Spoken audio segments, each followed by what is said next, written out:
When you go grocery shopping in a crowded store, you would expect safety in numbers. But I was wrong.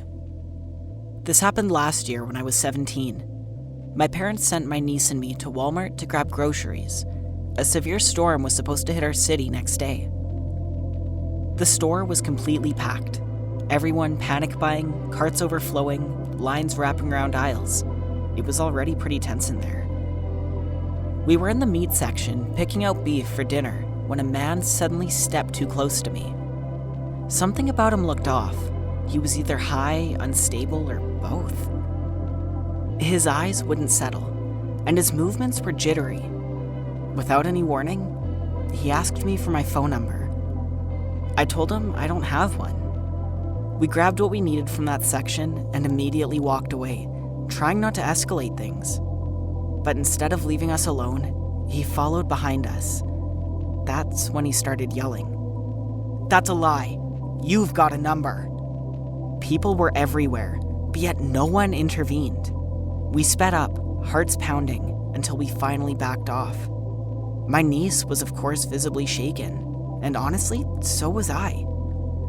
We tried to finish shopping like normal, sticking close together and constantly looking over our shoulders. But while searching for a register, he came back.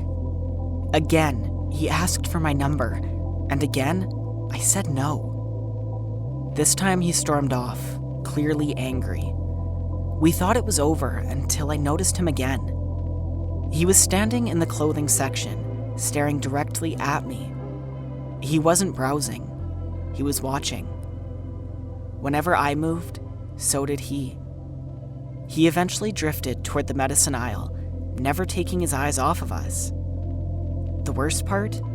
He was positioning himself closer to the exit. That's when it hit me. If we walked out alone, he'd be right there. As soon as we finished checking out, we went straight to an employee and told her everything. She didn't hesitate. She called an officer who escorted us all the way to our car. Nothing else happened after that, but I still think about how easily it could have gone differently if we hadn't said something. The first time I noticed him, I told myself I was being paranoid, but by the second, I knew I wasn't. I was wandering around Walmart with my best friend, just killing time and browsing aimlessly. At some point, I became aware of an older male employee watching me from the aisle across. He looked to be somewhere in his late 40s, early 50s. He never spoke to me, but never approached us either, so I brushed it off. I figured I maybe resembled someone he knew.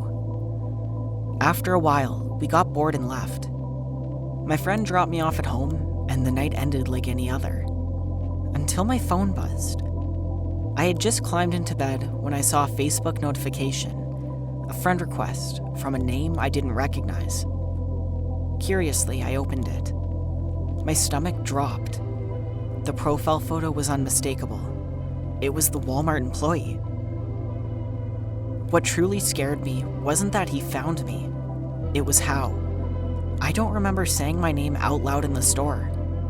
Even if I had mentioned my first name or my friend said my first name, there was no way my last name was shared. I never told him anything about myself. I deleted the request almost immediately, and he never messaged me. He never sent another. But every time I went back into that Walmart after, he noticed me and watched me. It really started to feel like he was tracking wherever I went, appearing in nearby aisles, lingering too long, but never close enough to confront, just enough to notice. About a year later, I went back with my boyfriend. We had time to kill before a movie, so we wandered around the store. I was dressed up in heels and a nice dress, and I noticed a few glances from strangers, but none of that bothered me. What bothered me was him. He was there again. The moment my boyfriend stepped away to use the restroom, the air around me shifted. I sat down on a bench outside of the restroom to wait. There was a door beside me that led to an employees-only area, and that's when I felt it.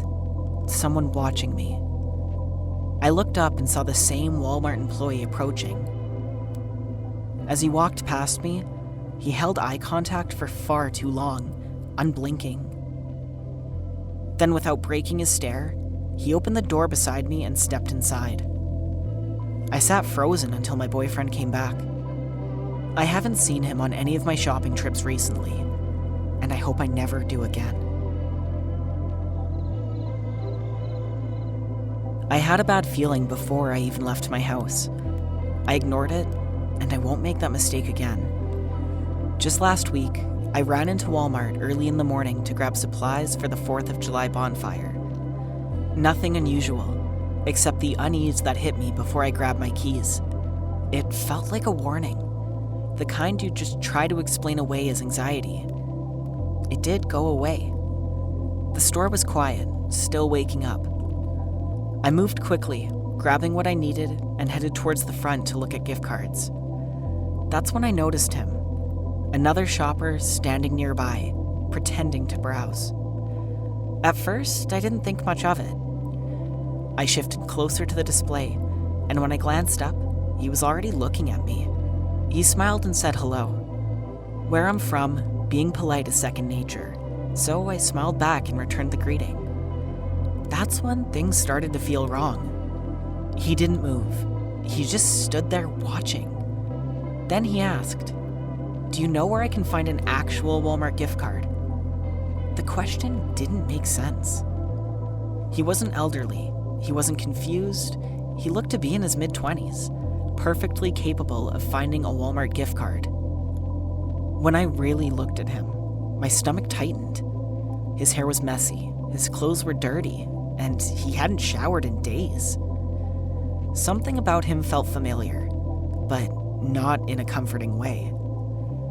I pointed towards where the gift cards usually are, and I wasn't about to walk him there, grabbing what I needed and heading straight for self-checkout. I kept him in my peripheral vision. He went exactly where I pointed, but then kept watching me. As I started scanning my items, I realized he was tracking every movement. When I had only a few things left, he suddenly jumped into the self-checkout line directly behind me. That's when I turned around. I wanted him to know I saw him. We locked eyes. The look on his face made my blood run cold. It wasn't confusion, it wasn't curiosity, it was intent. The kind of stare that makes your instincts scream. I shielded the keypad where I was entering my PIN and tried to think fast. I needed someone on the phone with me. Anyone. So I called the only person available, my grandmother. I didn't leave the register until she answered. The moment I started walking towards the exit, he followed. Close enough that I could hear his footsteps behind me the entire way to the parking lot. I spoke loudly on the phone, deliberately mentioning the metal skewers I'd bought for the bonfire. I wanted him to hear me, to see them, to know I wasn't completely defenseless. When he glanced at the skewers, his expression changed. Then he veered off, straight towards a gold car parked just one lane over from mine. I got into my car and immediately read his license plate out loud to my grandma. I couldn't identify the make or model, only the color. He sat there for several minutes, watching me, clearly waiting to see if I'd leave first. When he finally pulled out, he drove painfully slow past my car. I stared at the tires rolling by, refusing to look up. Once he exited the lot, I used a different road I normally take home. I went in the opposite direction, taking back roads. I pulled into a neighborhood and waited. I checked my mirrors constantly.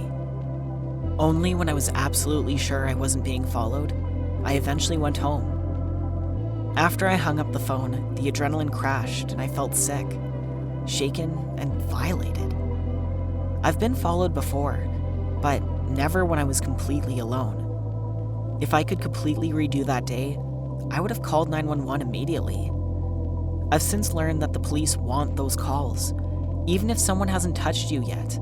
I plan to report it, not just for my own peace of mind, because men like that don't usually stop with one person. I wish I trusted my intuition, but if I ever see him again, I know exactly what I'm doing.